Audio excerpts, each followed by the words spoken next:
sin. Nah, Bapak sekalian dimuliakan Allah Subhanahu wa taala. Bahasa Al-Qur'an singkat namun padat maknanya. Kita lihat surah Al-Baqarah. Wah, ini pas ini. 212. Ya. Kita lihat apa makna 212 di dalam Quran surah kedua ayat 212. Kita bacakan, silakan disimak. Bismillahirrahmanirrahim. Zuyyina lilladzina kafarul hayatud dunya wa yaskharuna minal ladzina amanu walladzina ittaqaw fawqahum yawmal qiyamah wallahu yarzuqu man yasha'u bighairi hisab. Zuyyina lilladzina kafaru. Kehidupan dunia ya dijadikan terasa indah. Zuyyina lilladzina kafaru, dalam pandangan orang-orang kafir. Ya, kafaru di sini redaksinya ya. Zuyyina lilladzina kafarul hayatud dunya. Kehidupan dunia dijadikan terasa indah dalam pandangan orang-orang kafir. Tetapi kata Allah, wa yaskharuna minal ladzina amanu, dan mereka menghina orang-orang yang beriman. Selanjutnya, walladzina taqaw fawqahum yaumal qiyamah. Padahal kata Allah, orang-orang yang bertakwa itu berada di atas mereka pada hari kiamat. Wallahu yarzuqu man yasha bighairi hisab. Allah memberikan rizki kepada orang-orang yang Allah kehendaki bighairi hisab, tanpa hitung-hitung, tanpa hitung-hitungan. Oh, Allah kasih rizki sama kita nggak ngitung-hitung. Allah kasih pendengaran gratis, Allah kasih penglihatan gratis, Allah kasih oksigen gratis, buang air gratis, buang gas gratis. Coba bayangkan nggak bisa buang gas, masya Allah, kembung gitu. Subhanallah, enggak hitung-hitungan. La masa iya kita diperintahkan oleh Allah, infaklah kalian, wa anfiku, ya, berinfaklah di jalan Allah. Oh, hitung-hitungan. Mau sedekah hitung-hitungan sama Allah padahal, ya. Mau bantu hitung-hitungan, Allah saja bighairi hisab. Apa maknanya 212 surah 2 ayat 212 ini dia, ada 5 makna paling tidak. Meskipun ayatnya pendek ya, tetapi maknanya sangat padat. Singkat ayatnya, padat juga maknanya. Yang pertama, Allah memberikan rizki kepada siapa yang dikehendakinya, tanpa ada yang berhak mempertanyakan kepada Allah. Mengapa Allah memperluas rizki kepada seseorang dan mempersulit yang lain? Ya, udah kehendak Allah itu. Yang kedua, Allah memberikan rizki kepada siapa yang dikehendakinya tanpa Allah memperhitungkan pemberian itu. Karena Allah Maha Kaya, Allah Maha Ghani, Allah Maha Kaya, sama dengan orang yang tidak mempedulikan pengeluarannya. Subhanallah ya. Yang ketiga, Allah memberikan rizki kepada seseorang tanpa yang diberi rizki tersebut dapat menduga kehadiran rizki itu. Rizki min haitsu la yahtasib, datang aja tiba-tiba. Tiba-tiba ngobrol ngasih proyek. Coba, masya Allah. Ada orang datang ngasih bantuan, subhanallah. Ya. Yang keempat, Allah memberikan rizki kepada seseorang tanpa yang bersangkutan dihitung-hitung secara detail amal-amalnya. Ya, dulu kan ada sinetron apa itu ya, setiap beramal dia tulis, setiap beramal dia tulis. Enggak usah ditulis-tulis, Allah sudah ada pencatatnya ya. Innallaha la yukhliful mi'ad. Tidak mungkin Allah menyalahi janjinya. Janji Allah pasti benar dan terjadi. Yang terakhir, yang kelima, Allah memberikan rizki kepada seseorang yang jumlah rizkinya itu amat banyak sehingga yang bersangkutan tidak mampu menghitungnya. Masya Allah. Dulu ada Qorun, itu yang cerita Qorun, subhanallah. Ya nggak punya apa-apa dulunya, tapi nggak punya apa-apa, rajin ke masjid. Ya. Begitu selesai salam, Assalamualaikum warahmatullah, Assalamualaikum warahmatullah, langsung pulang. Nggak ada dikir-dikir itu siapa? Qorun. Ya, begitu setiap hari, nggak ada zikir, nggak apa gitu. Begitu salam langsung balik, begitu salam langsung balik. Satu ketika ditanya, ente kenapa sampai begitu? Rupanya itu baju satu-satunya, ya, baju satu-satunya, atau pakaian satu-satunya yang bergantian juga dengan istrinya mau sholat gitu. Oh, saking apanya itu ya? Kalau kita fakir kan masih ada yang lain-lain, baju mungkin banyak lah. Sampai-sampai doa lah sama Rasul, pengen kaya juga, pengen seperti yang lain. Oh, sudah diingatkan ya, 5-10 menit lagi insyaallah. Akhirnya dikasih satu kambing ya, dikasih kambing. Terus dari satu menjadi dua, dari dua menjadi tiga, terus tadinya sholat berjamaah rajin, dari 5 waktu rajin, kemudian hanya 1 waktu saja, bertambah lagi terus gitu.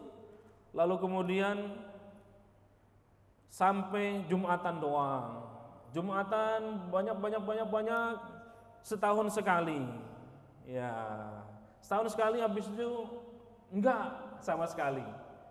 Oh, ini kadang-kadang begitu dikasih rezeki diuji dengan kefakiran, justru di situ ada ketaatan kepada Allah Subhanahu wa taala. Begitu dikasih banyak rezeki, dia menjauh, naudzubillah min dzalik. Bahkan ketika ditagih untuk zakatnya, oh ini punya saya yang ngangon kambingnya, ngapain orang lain minta, dan seterusnya. Akhirnya itu Qorun dijebloskan, maka dikenal sampai sekarang harta karun. Nah, itu harta Qorun. Baik, Bapak sekalian dimuliakan Allah Subhanahu wa taala. Ada beberapa ayat lagi yang masih saya sampaikan dalam waktu yang singkat ini, 5-10 menitan ke depan. Kita lihat misalnya kalimat dalam Al-Qur'an memiliki keunikan, memiliki makna yang indah, terutama dilihat dari sisi susunan kalimatnya. Kita lihat surah At-Taubah, atau nama lain surah At-Taubah adalah surah Bara'ah. Coba buka surah Bara'ah, enggak ada Ustaz. Surah ke-9 surah At-Taubah, iya, podo wae. Sama saja, surah Bara'ah. Begitu di mushaf Madinah itu enggak ada surah At-Taubah, adanya surah Bara'ah, ya. Kenapa surah Bara'ah dinamakan surah Bara'ah? Karena diawali ayat satunya Bara'atum minallah. Begitupun surah Mukmin. Coba surah Mukmin enggak ketemu di mushaf Madinah, adanya surah Ghafir. Ghafirin dzambi, karena diawal dari Ghafir. Nah, coba kita lihat ya. Ini sekaligus pembelajaran buat kita. Lihat di layar. Bismillahirrahmanirrahim. Infiru khifafan wa thiqalan wajahidu bi amwalikum wa anfusikum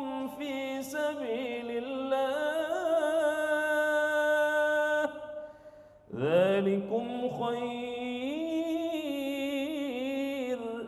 dzalikum khairul lakum in kuntum ta'lamun. Yang kita garis bawahi adalah wajahidu bi amwalihim wa anfusihim fi sabilillah. Mungkin ini kita juga sering bertanya ini.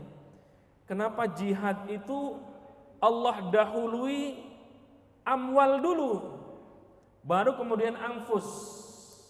Ya. Padahal orang-orang yang berjihad kan siap mati kan, jiwanya, bukan hartanya. Tapi Allah di sekian banyak ayat ketika menyinggung tentang jihad, Allah dahului dengan bi amwalihim. Kalau di sini amwalikum wa anfusikum. Harta dulu. Jihad kita adalah harta dulu, baru jiwa. Pertanyaannya kenapa demikian? Ya, ini dia rahasianya. Kenapa Allah mendahulukan jihad daripada harta? Jihad dengan harta daripada jihad dengan jiwa. Padahal kita lihat ada syuhada Uhud, itu nyawanya melayang, jihad fisabilillah. Ada makam Baqi', ribuan orang dikubur di situ syahid. Ya, begitupun peperangan Rasulullah, perang Badar, perang Uhud, perang Khandaq, dan perang-perang yang lainnya, itu jiwanya yang melayang, syahid. Tetapi Al-Quran menggunakan redaksi amwal dulu, baru anfus. Harta dulu jihad itu, baru jiwa. Apa maknanya? Ini rahasianya. Rahasianya jamaah sekalian, sesungguhnya adalah ini ya sindiran buat kita semua. Sindiran Allah buat kita semua. Apa sindirannya? Allah menyindir orang-orang yang tidak mau berjihad, mengorbankan hartanya. Ya, mengorbankan hartanya. Berjihad dengan harta saja sudah berat, bagaimana mengorbankan jiwa, gitu kira-kira. Tapi kalau kita bisa balik, masya Allah, ya, perjuangan Rasulullah SAW dalam beberapa peperangan, bukan lagi jiwanya yang siap berjuang untuk membela agama Islam, tetapi model Abdurrahman bin Auf, model Abu Bakar As-Siddiq, model Umar bin Khattab, model Uthman bin Affan, seluruh hartanya. Kita lihat bagaimana saudagar kaya raya. Siapa itu? Istri Rasulullah, Khadijah binti Khuwailid. Itu saudagar kaya raya. Habis sampai akhir hayatnya hanya sehelai baju yang menempel di tubuhnya. Bahkan untuk menyediakan kain kafan aja tidak ada, atau hanya menyiapkan untuk kain kafan saja. Itu dipakai untuk jihad fi sabilillah. Ya. Apalagi jiwanya, hartanya juga demikian. Ya. Jadi kalau masih harta saja berat, udah nggak usah ngomong-ngomong jihad dengan jiwa, ya. Kira-kira begitu. Kalau hartanya saja sudah kita berikan, maka apalagi jiwanya, begitu kira-kira. Baik. Masih ada waktu? Masih beberapa ayat lagi, saya singkat saja. Ini terkait dengan keunikan, keindahan susunan kalimat dalam Al-Quran, ya. Fihi ayatum bayyinatum maqamu Ibrahim wa man dakhalahu kana amina. Yang kita garis bawahi, walillahi 'alan nasi hajjul baiti man istata'a ilaihi sabila. Di ayat ini Allah menyampaikan tentang kewajiban berhaji bagi yang mampu, man istata'a ilaihi sabila. Bukan berarti Allah tidak bisa. Sesungguhnya Allah bisa saja menyampaikan misalnya kewajiban itu dengan menyeru, wahai orang-orang yang beriman, pergilah ke Baitullah untuk berhaji. Ya ayyuhalladzina amanu dhahabu ila baitillahi hajjan, misalnya. tapi Allah menggunakan redaksi hijjul baiti man istata'a ilaihi sabila. Nah, ayat ini jamaah sekalian di surah Ali Imran ayat 97, kewajiban haji itu disampaikan mula-mula dengan walillah, ya. Haji itu harus diniatkan untuk hanya beribadah kepada Allah. Haji itu bukan untuk kepentingan selain ibadah, bukan untuk pencitraan, bukan untuk rekreasi, bukan untuk jalan-jalan, bukan untuk meningkatkan status sosial. Sudah haji, maka dipanggil depannya pakai ha. Kalau 2 kali ha, kalau 3 ha. Ya, hajinya 2 kali ha, 3 kali ha. Baik, Bapak sekalian dimuliakan Allah Subhanahu wa taala. Jadi bukan untuk bisnis, tetapi haji itu hanya lillah, beribadah kepada Allah. Ayat terakhir, ya, ayat terakhir. Nanti saya share ke Pak Jianis untuk dibaca kembali. Atau saya sedang menulis buku tentang I'jazul Quran, mudah-mudahan di semester depan kita sudah bisa pakai. Buku saya yang terbaru adalah buku Sejarah Al-Quran, ya. Itu baru terbit 2 bulan yang lalu. Ya, 2 bulan yang lalu. Ada 10 buku saya, yang mau memiliki silakan, ya. Ayat yang terakhir adalah surah Yusuf ayat 85. Allah di sini redaksinya qalu tallahi tafta'u tadhkuru Yusuf hatta takuna haradan aw takuna minal halikin. Mereka berkata, demi Allah engkau tidak henti-hentinya mengingat Yusuf sehingga engkau mengidap penyakit berat. Ya, di ayat ini terdapat huruf qasam. Qasam itu berarti sumpah. Ya. Di sini Allah redaksi di sini menggunakan huruf ta. Tallahi. Ada billahi, ada wallahi, ya. Di sini menggunakan huruf ta. Tallahi. Huruf qasam itu waw, ba, ta. Wallahi, wal fajri, demi waktu fajar, wadduha, demi waktu duha, ya. Di sini huruf ta yang dipakai. Tallahi, demi Allah, ya. Kalau bersumpah dengan huruf waw qasam, maka kekuatan sumpah itu paling kuat. Wal fajr, demi waktu fajar. Wad duha, demi waktu duha. Wal lail, demi malam, ya. Wal asri, demi waktu asar, demi masa. Itu sumpah itu kuat. Lalu kalau menggunakan ba qasam, itu nilai kekuatannya sumpahnya itu menengah. Ya, middle. Sementara kalau ta qasam itu dinilai sumpahnya paling rendah. Ya. Kenapa? Sumpah itu atau sumpah di ayat ini adalah dari saudara-saudaranya Nabi Yusuf yang telah berbohong kepada Nabi Yakub. Maka kekuatan sumpahnya pun tidak kuat. Karena itu yang dipakai adalah huruf qasam ta. Nah, Masya Allah, bisa kita paham begitu, ya. Mana wallahi, mana tallahi, mana billahi.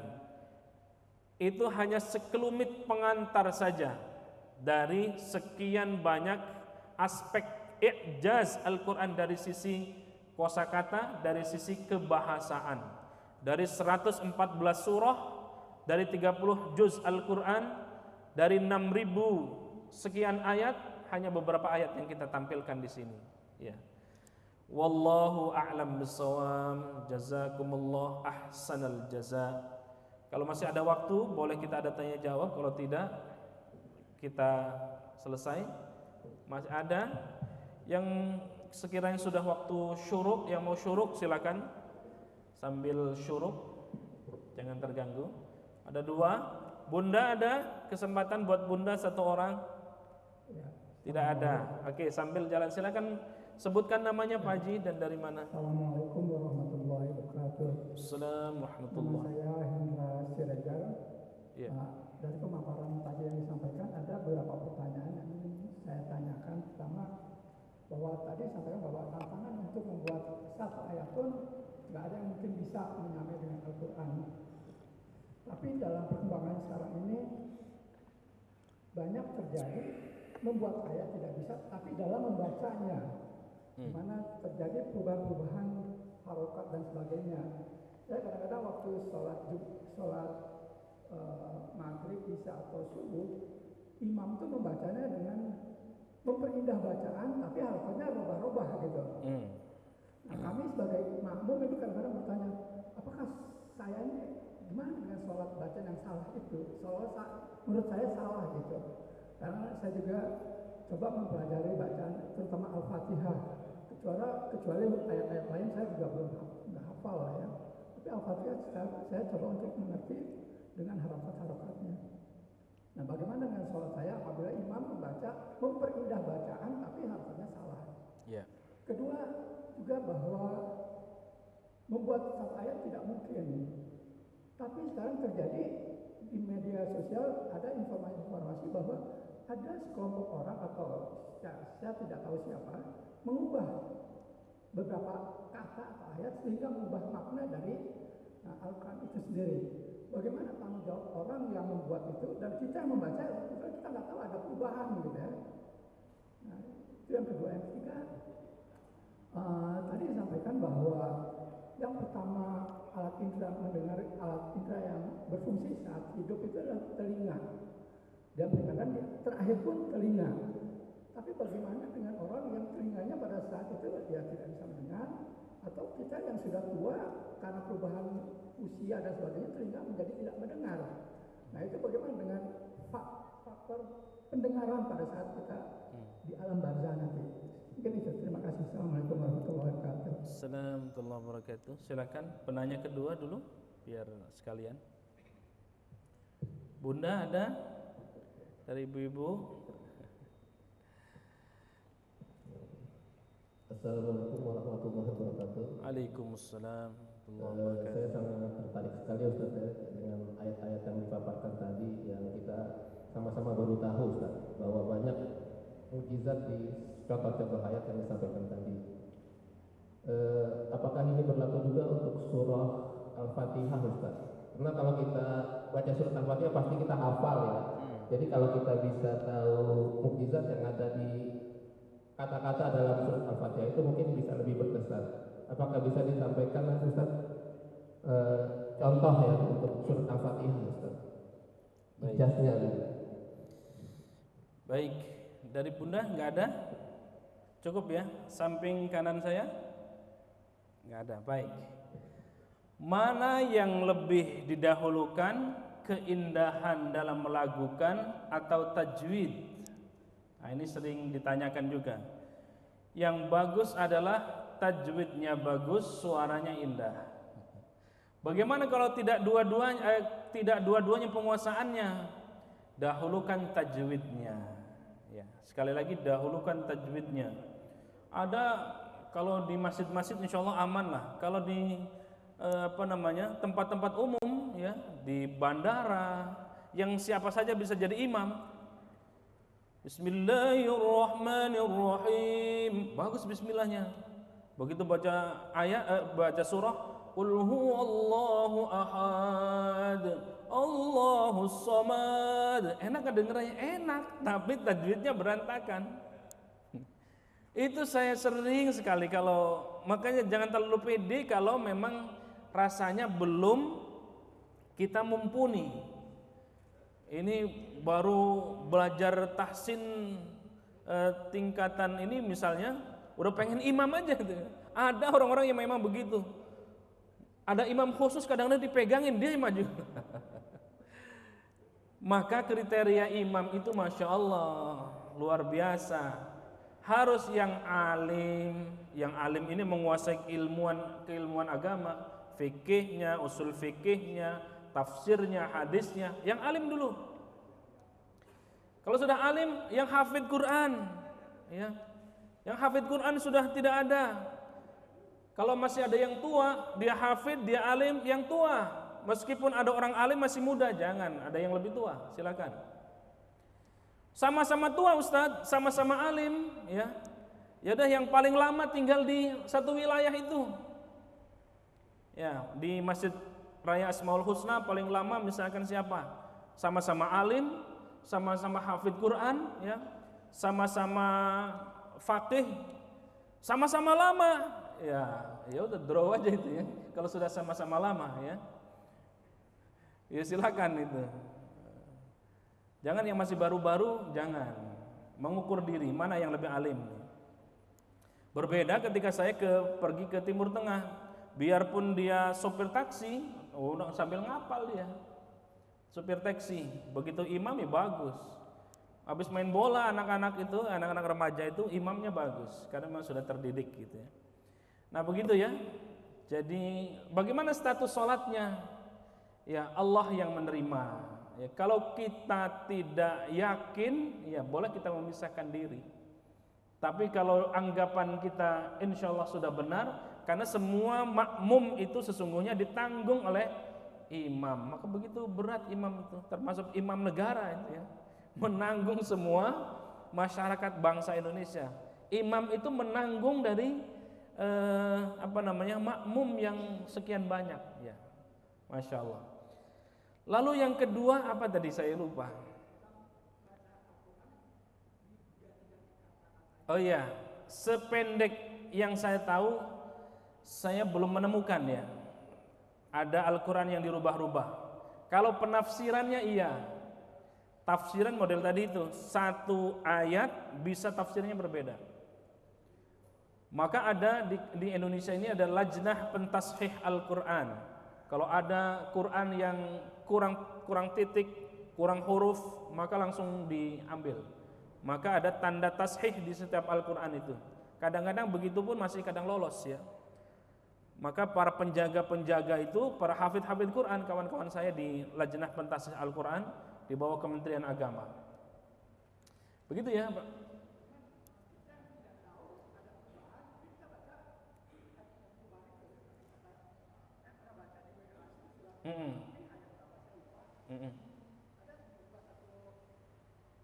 Kata tidak boleh merubah kata atau menambahi, tidak boleh.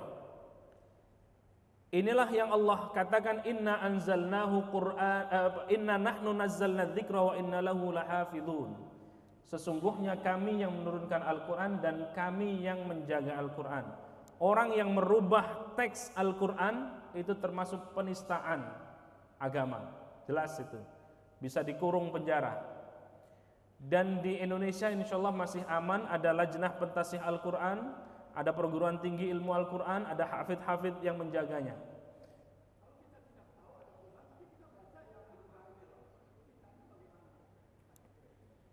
Ya, kalau kita tidak tahu, ya rufi al-qalam. Allah tidak menulis satu kesalahan. Ya, rufi al-qalam. Begitu, Pak Haji? Wallahu a'lam bishawab. Baik, guru. Oh iya, as-sam'a wal absar. Kenapa Allah menyebut as-sam'? Ya, orang yang mendengar itu, orang yang orang yang pendengarannya berkurang, biasanya nanti ke matanya juga begitu, ke hatinya juga begitu. Maka Allah di 2 ayat tadi atau di 13 surah yang berbeda yang terulang-ulang itu maknanya as-sam'a baru al-absar ya. As-sam'a wal absar. Tentu dalam konteks ini yang lebih tepat orang kedokteran yang menjelaskan. Kenapa kalau orang yang tidak mendengar kemudian mata dan hatinya itu terganggu ya. Bagaimana nanti nasibnya di akhirat? Tidak ada lagi yang sudah senior ini kembali muda lagi. Di surganya tidak ada lagi yang telinganya tersumbat dan seterusnya, tidak ada. Normal semuanya dan masih muda semuanya. Kecuali hukuman di neraka, naudzubillah min dzalik ya. Itu Masya Allah seperti dijelaskan di sekian banyak teks Quran. Wallahu a'lam bishawab. Yang terakhir, bagaimana konteks sisi kebahasaan di dalam surah Al-Fatihah. Satu saja di antara sekian banyak yang sering kita baca, iyyaka na'budu wa iyyaka nasta'in. Allah menggunakan redaksi atau mendahulukan na'budu daripada nasta'in. Iyyaka na'budu wa iyyaka nasta'in. Hanya kepadamu kami menyembah dan hanya kepadamu kami meminta pertolongan. Apa maknanya? Jangan ibadah berbanyaklah ibadah, maka Allah akan menolong kita. Wasta'inu bis-sabri was-shalah. Dengan sabar, dengan salat kita akan ditolong oleh Allah Subhanahu wa taala. Jangan banyak minta pertolongan dulu kalau ibadah kita belum baik, kira-kira begitu. Itu makna iyyaka na'budu wa iyyaka nasta'in. Apalagi kalau diganti dengan yang lain, iyyaka na'budu wa duku nasta'in. Nah, itu bahaya lagi itu. Menyembah kepada Allah terus, ke dukun juga terus. Ya. Minta tolongnya hanya kepada Allah. Iyyaka na'budu. Na'budu dulu kencengin. Maka secara otomatis pertolongan Allah itu datang kepada kita. Subhanallah. Bukan iyyaka nasta'in wa iyyaka na'budu, tetapi Allah menggunakan redaksi na'budu dulu baru nasta'in. Wallahu a'lam bishawab. Sudah hampir jam 6, yang benar dari Allah, yang salah atas kedhaifan diri saya pribadi. Insyaallah kita akan lanjutkan ke kajian-kajian berikutnya, aspek-aspek kemukjizatan Al-Qur'an yang lain. Kita tutup dengan doa kafaratul majlis. Subhanakallahumma wa bihamdika asyhadu an la ilaha illa anta astaghfiruka wa atubu ilaik. Wal afu minkum wa billahi taufiq wal hidayah. Wassalamu alaikum warahmatullahi